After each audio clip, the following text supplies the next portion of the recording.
Il vient d'avoir 10 ans. C'est un petit garçon curieux qui veut savoir comment marche le monde. Dis papy, pourquoi il y a une dame là-haut?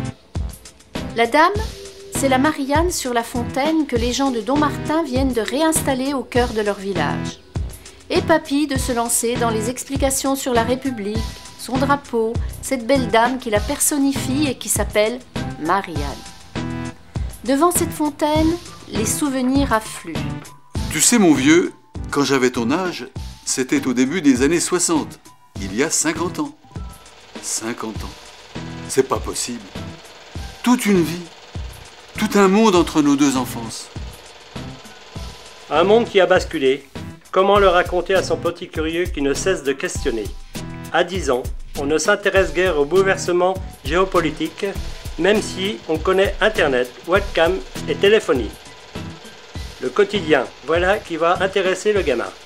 Peut-il imaginer cet enfant qui rêve d'un téléphone mobile, que son propre grand-père qui, somme toute, est loin d'être un vieux monsieur, n'avait à 10 ans jamais pris un téléphone en main, et que dans sa famille, quand un événement exceptionnel le justifiait, on demandait à utiliser l'appareil. Vous savez, les anciens en bakélite noire, du bistrot du coin ou de monsieur le curé. Là, près de la fontaine, des images continuent à revenir à l'esprit du grand-père. Des images de lessive d'abord, et il raconte. Le gros savon qui ne voulait pas mousser, la lourde lessiveuse toujours trop chaude, la brosse en chien-dent, les draps qu'on essorait à la main avant l'arrivée de l'essoreuse manuelle. Un jeu pour nous les jeunes à l'époque, mais un travail pénible pour ma mère, et ça revenait chaque semaine. C'était vraiment comme ça? Et oui, regarde! Alors que maintenant... Et la suite, trop facile.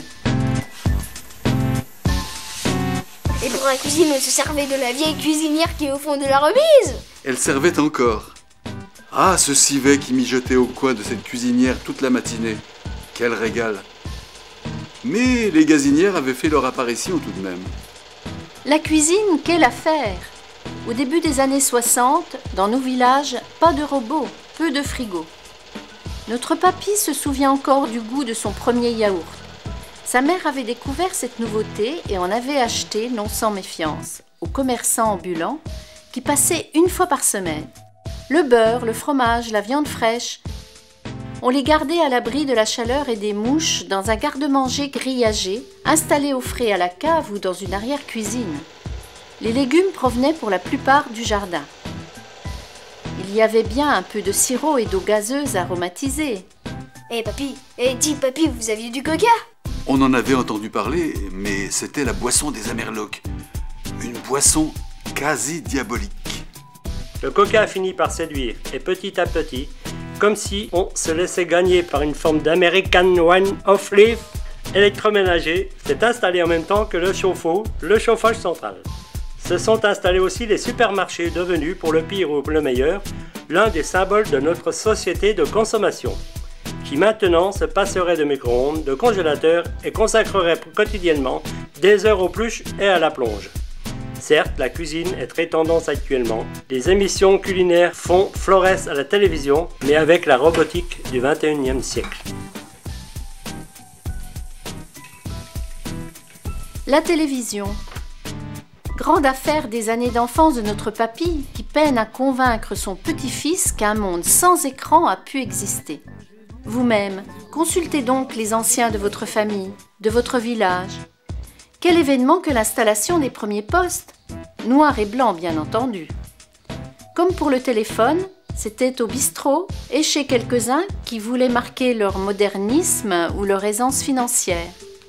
On y allait solennellement regarder des émissions exceptionnelles ou un grand match de foot. Sinon, on se contentait d'écouter la radio. Ah, les belles heures de la famille du raton. Puis les jeunes ont frimé en baladant leur premier transistor. Ah, le succès de Salut les copains. Et enfin le summum, l'apparition de la couleur, la généralisation des postes de télévision et l'audience phénoménale du 20 juillet 1969 pour les premiers pas de l'homme sur la Lune. Car cette décennie 1960, c'était aussi celle de la conquête spatiale. Gagarine et la petite chienne Laïka méritent bien une mention au passage. Par le petit écran, non seulement la Lune, mais aussi le monde sont entrés dans nos villages qui vivaient encore au rythme de l'entre-deux-guerres. On s'est mis à regarder ce qui se passait plus loin que dans le village d'à côté ou dans le canton. On s'est ouvert à la modernité, aux technologies, le blue jean s'est imposé, on a écouté Elvis, Johnny, les filles ont copié Brigitte Bardot et ont osé porter des pantalons puis les mini-jupes, même pour aller en classe. Allez, Claude, à toi. Allez, Claude. Oh, wonder says, Go marching in, go marching in. oh, wonder says, go marching in. Go marching in. Oh, wonder says, oh, wonder says, go marching in. Eh, dis papy, elle était comment ton école? Là aussi, les souvenirs se bousculent, comme des photos de classe précieusement conservées. Avant les années 60, seuls les bons élèves allaient au collège. École des filles, école des garçons. L'école n'était obligatoire que jusqu'à 14 ans, jusqu'au certificat d'études.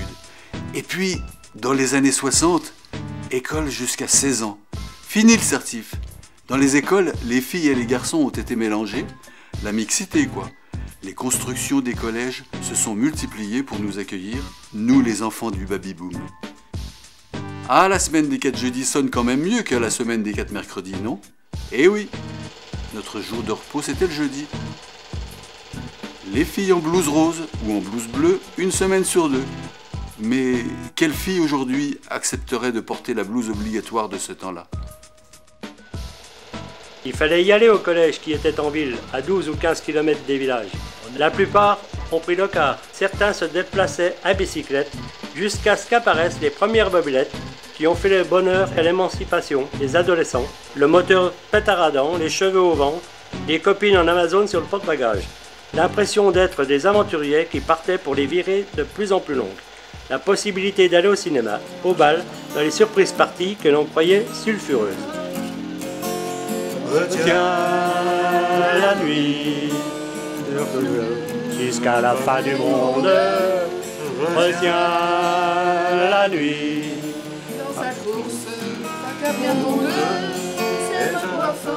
Aussi rapide que nos mobylettes, les années ont filé.